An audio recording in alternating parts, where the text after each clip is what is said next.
Kali ini saya mau bicara tentang idola baru dalam kancah politik kita di Indonesia. Ia adalah Didit Hedi Prasetyo atau yang sering dikenal juga dengan Didit Prabowo. Ia adalah seorang anak Presiden Republik Indonesia saat ini, Bapak Prabowo Subianto, yang saya kira memang belakangan ini cukup viral, belakangan ini sering menjadi pergunjingan publik dan banyak juga yang memberikan apresiasi yang seluas-luasnya. Bahkan kalau kita melihat momentum sepanjang Idul Fitri kemarin, saya kira Didit merupakan satu-satunya sosok yang paling banyak diperbincangkan.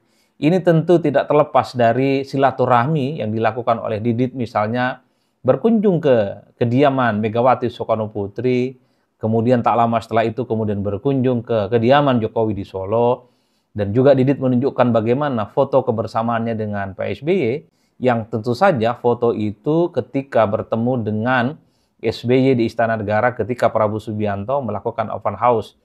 Jadi eksposur bagaimana Didit misalnya melalui media sosialnya menunjukkan kedekatannya dengan Megawati, menunjukkan kedekatannya dengan Jokowi, menunjukkan kedekatannya dengan Pak SBY, ini tentu di atas rata-rata menjadi perbincangan yang tidak berkesudahan.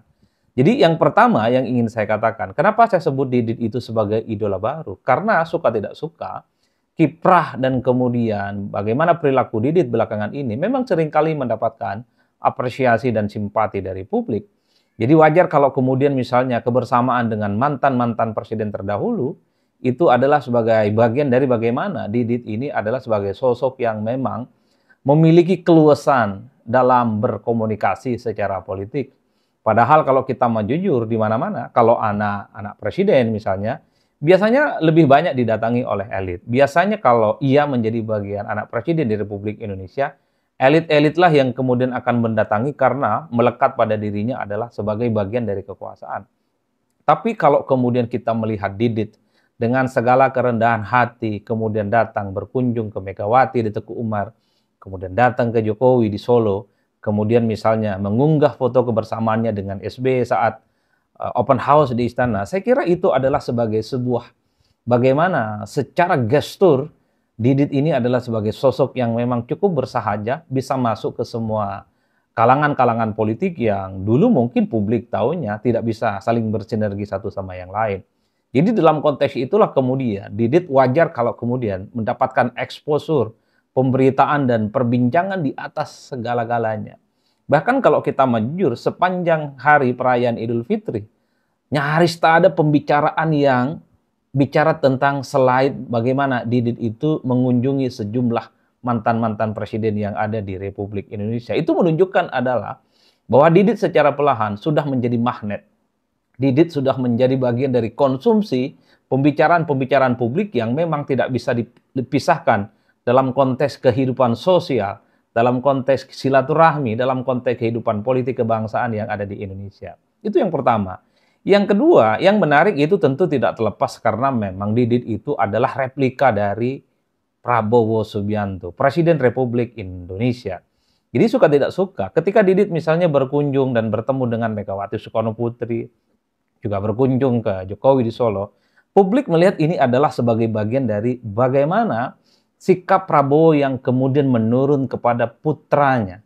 Di mana sekat-sekat politik, jarak-jarak politik, itu juga kemudian secara perlahan dirajut dengan antar mantan-mantan presiden di Republik Indonesia. Bahkan kalau kita mendengarkan bagaimana pidato-pidato politik Prabowo Subianto di mimbar-mimbar besar, Prabowo Subianto selalu memberikan apresiasi yang setinggi-tingginya kepada mantan-mantan presiden di Republik Indonesia. Satu persatu Prabowo menyebut bahwa pemimpin-pemimpin di negara itu adalah sosok yang berkontribusi penting, adalah mereka yang juga memiliki bagaimana peran-peran signifikan membangun bangsa dan negara kita. Jadi wajar kalau kemudian ketika Mas Didit misalnya berkunjung dari satu tokoh ke tokoh yang lain, ini menunjukkan bagaimana sikap politik dan replika dari bagaimana sikap politik Prabowo Subianto yang memang selama ini merangkul semua pihak dan merangkul semua golongan. Bahkan banyak pihak yang mengatakan bahwa bukan tidak mungkin Mas Didit ini adalah sebagai sosok pembawa pesan dari Prabowo Subianto. Ke Megawati mungkin Mas Didit akan memberikan pesan kepada Ibu Megawati sebagai Ketua Umum PDIP, tidak sempat hadir dalam acara open house karena pada saat yang bersamaan Prabowo Subianto sedang melakukan open house dengan sejumlah menteri dan begitu banyak hadir juga masyarakat-masyarakat yang ada di sekitarnya. Begitupun misalnya ketika Mas Didit datang ke Pak Jokowi di Solo, mungkin Mas Didit akan menyampaikan pesan dan salam dari Pak Prabowo, tidak sempat ke Solo karena Pak Prabowo pada saat yang bersamaan juga melakukan open house di Istana Negara. Jadi wajar kalau kemudian banyak pihak yang mengatakan Mas Didit di kemudian hari bukan tidak mungkin akan menjadi sosok penting dan signifikan yang akan membawa pesan-pesan politik kebangsaan yang ditunjukkan kepada elit-elit kunci dan elit-elit penting yang ada di negara kita. Itu yang kedua. Nah, yang ketiga, yang paling penting adalah bukan tidak mungkin dengan hadirnya Mas Didit yang menjadi idola baru dalam jagat politik tanah air kita, ini akan semakin mencairkan suasana politik. Bahkan kalau kita mau jujur, kita tracking satu persatu pembicaraan publik di media sosial, pembicaraan netizen di ruang publik, bukan tidak mungkin misalnya nanti dengan melalui sosok Mas Didit ini akan ada bridging, semacam jembatan komunikasi politik. Khususnya bagaimana hubungan mantan-mantan presiden di Republik Indonesia yang selama ini dinilai tidak memiliki hubungan politik yang rada-rada harmonis. Kita tahu bagaimana hubungan politik Jokowi dengan Megawati sampai hari ini masih deadlock. Sulit untuk bicara tentang keduanya, itu bisa rukun, bisa kemudian harmonis dan bisa duduk dalam satu forum bersama. Wajar kalau kemudian di kemudian hari, dengan adanya Didit misalnya yang kemudian begitu aktif berkomunikasi, masuk ke semua komunitas, masuk ke semua elit-elit kunci di negara kita, maka kebukaan politik ini semakin cair secara perlahan. Apalagi pada saat yang bersamaan, apa yang kemudian menjadi aksentuasi perilaku yang kemudian muncul pada sosok Didit Hedi Prasetyo ini adalah dianggap bagian dari bagaimana sikap politik Prabowo di masa-masa yang akan datang. Makanya saya di awal mengatakan Didit itu adalah replika politik dari Prabowo Subianto. Inilah yang saya kira menjadi penting, bagaimana sosok Mas Didit itu adalah sosok yang saya kira ke depan akan menjadi magnet, akan menjadi darling, di mana setiap perkataan, pernyataan, dan statement-statement politiknya, termasuk gestur-gestur politiknya, adalah akan selalu menjadi konsumsi pembicaraan di media sosial, konsumsi di kalangan publik, dan konsumsi di kalangan masyarakat secara umum.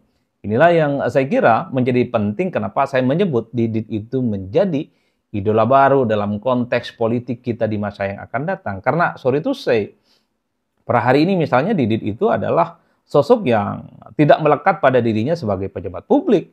Beliau itu misalnya bukan menteri, bukan wakil menteri, bukan gubernur, ataupun bukan siapapun. Tapi Mas Didit per hari ini kenapa menjadi idola? Justru itulah yang kemudian menjadi titik kunci menariknya. Bukan pejabat publik, bukan misalnya beririsan dengan negara, tapi Mas Didit mampu membangun komunikasi politik kebangsaan yang ini bisa menganyam bagaimana suasana hati, terutama mantan-mantan presiden terdahulu, satu sama yang lain itu bisa akur dan bisa harmonis.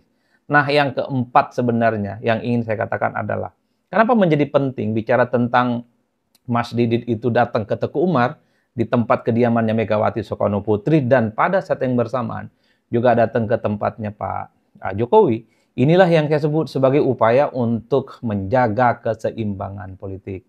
Tidak ada yang bisa membantah bahwa Prabowo Subianto itu cukup dekat dengan Pak Jokowi. Tapi pada saat yang bersamaan, tidak ada pihak yang juga bisa membantah bahwa Prabowo Subianto juga sedang menjaga hubungan politiknya dengan Megawati Soekarno Putri. Jadi wajar kalau kemudian hadirnya Mas Didit yang dianggap sebagai duplikat, yang dianggap sebagai replika politik dari Prabowo Subianto, datang ke Teguh Umar, tempatnya Megawati, kemudian juga datang ke Jokowi yang ada di Solo. Sebagai upaya untuk memberikan pesan politik di hari yang cukup spesial, di hari Idul Fitri, di hari Lebaran, momen saling memaaf-maafkan bagi Prabowo Subianto, bahwa pemimpin-pemimpin Republik Indonesia itu satu sama yang lain memang tautan hatinya sudah mulai harus berkomunikasi. Dan yang paling penting, keseimbangan politik itu sudah semakin kelihatan dipertontonkan oleh Prabowo Subianto, sekalipun tidak langsung, tapi melalui Mas Didit Hedi Prasetyo yang saya kira dalam tanda kutip sebagai pembawa pesan politik Prabowo bukan dalam konteks hanya Idul Fitri tapi di masa-masa yang akan datang. Itulah yang saya sebutkan, menjaga keseimbangan politik menjadi penting sebenarnya bagi Prabowo, sehingga di masa yang akan datang mantan-mantan presiden, elit-elit kunci, kita harmoni satu nafas tentu untuk memberikan support bagaimana pemerintahan Prabowo Subianto itu bisa sukses, pertumbuhan ekonomi semakin mapan, lapangan pekerjaan semakin tumbuh, dan yang paling penting adalah tidak ada kegaduhan dan instabilitas politik yang itu dikhawatirkan akan mengganggu konsolidasi demokrasi Indonesia. Dulu mungkin ada kesan bahwa Pak Prabowo Subianto itu hanya dekat dengan Pak Jokowi, tapi belakangan ini, terutama setelah 100 hari Prabowo jadi presiden, sangat kelihatan sekali Prabowo Subianto itu juga menunjukkan keakraban, kehangatan, dan kebersamaannya dengan Megawati yang saat ini dianggap sebagai oposisi dan berada di luar kekuasaan, dan juga menunjukkan kehangatan dan keakrabannya dengan Pak SBY, mantan Presiden Republik Indonesia.